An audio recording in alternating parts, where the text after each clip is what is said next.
It feels like the Carson Wentz experience in the NFL has just been a never-ending cycle of excitement followed by disappointment due to an injury.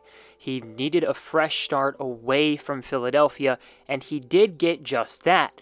But before he ever even suited up for the Colts, he's already out indefinitely with foot surgery. Wentz has missed 12 games over the past 4 seasons and is now in jeopardy of missing his entire first year in Indianapolis.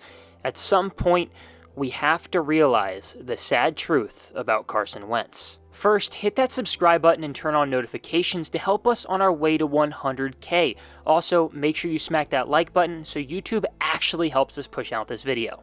Nobody is going to be able to take away the talent that Carson Wentz has, especially what he showed coming out of North Dakota State. But at some point, we have to be realistic. He hasn't shown the ability to stay healthy on the field. Wentz has missed a lot of games, but even those he did play, how many was he actually fully healthy for?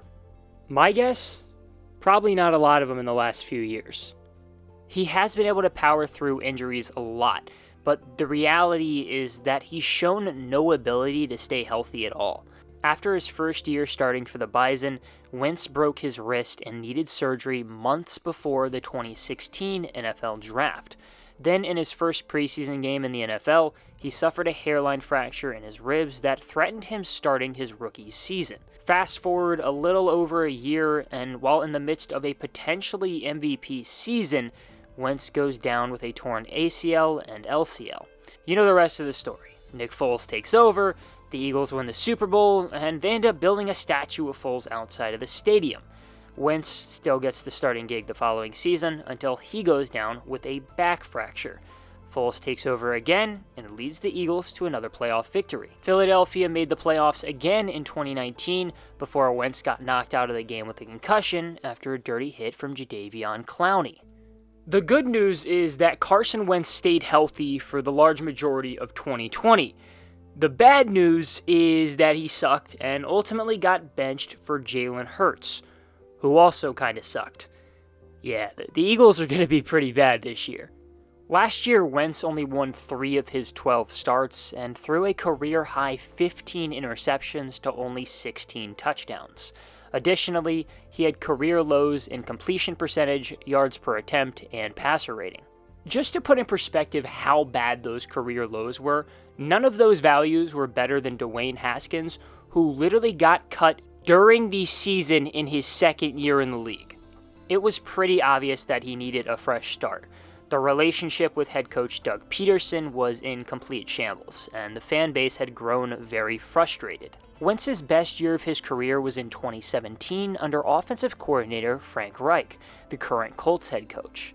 The trade made plenty of sense for both teams, but you can't escape the unfortunate reality. Carson Wentz is injury prone, but it doesn't even make sense. You see players get hurt, and then they continue to get hurt because they basically just aggravated that injury, and it continues to haunt them over and over.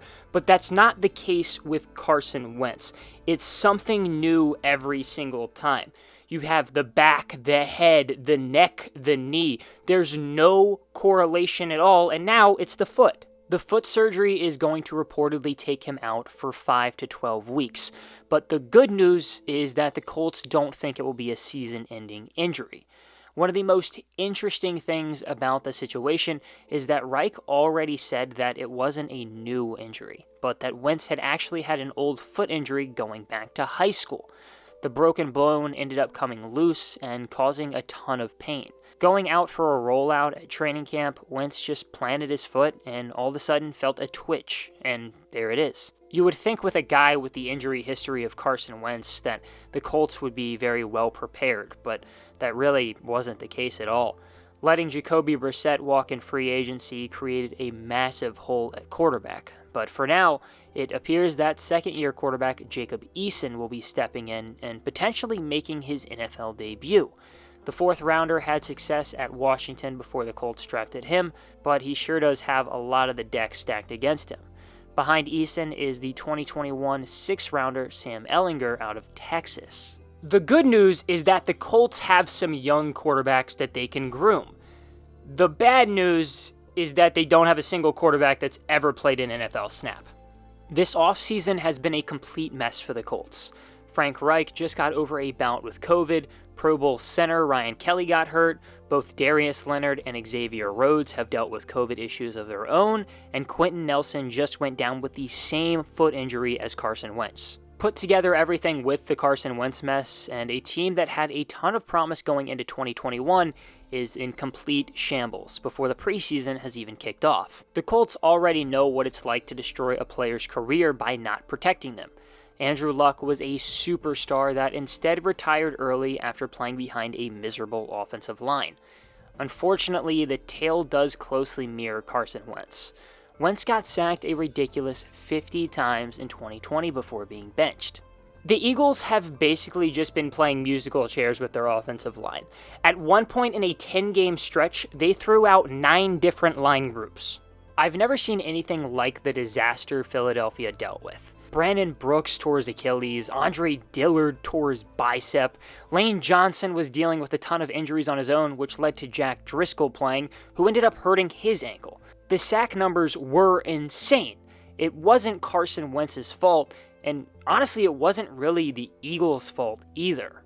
I have no idea what you're supposed to do when your entire team gets hurt, but if the Eagles have any more questions, the 49ers are just one ring away. As a Washington fan, I haven't been much of a Carson Wentz fan, but he's been one of the more exciting players to watch over the past few years, in my opinion. He was the one player that Darren and I were really excited to watch this season. We both thought that, he could make the Colts a true contender and fill in that quarterback role that has been a bit of an unknown since Andrew Luck retired out of nowhere. Ultimately, it's just really disappointing to see the way Wentz's career has gone. The Robert Griffin III era in Washington is one of the main reasons why I'm such a big football fan, and I see a lot of the same mess with Carson Wentz. You never want to see someone's career go like this, but Wentz does still have time to fix it.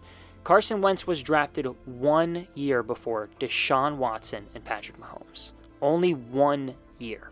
While the Colts are sitting back, probably losing games while waiting for Wentz to get healthy, who knows? There's a specific guy in Chicago that has had some success with Frank Reich too. After all, it turns out he has a pretty good track record when taking over for an injured Carson Wentz. The Carson Wentz era in Indianapolis is off to a really rough start, but it is early. Wentz is only 28 years old and hopefully has a lot of football left in him. The Colts have a really good roster, and if Wentz can actually get back and miraculously stay healthy, that should be a good team. But if we've learned anything over the last 5 years, Carson Wentz staying healthy really isn't a reality. That's just the sad truth. Hey, so we're trying to hit 100,000 subscribers before the NFL season, so click right here to subscribe to the channel. If you don't want to, or you already do because you're freaking awesome, click right here to watch another video. Peace.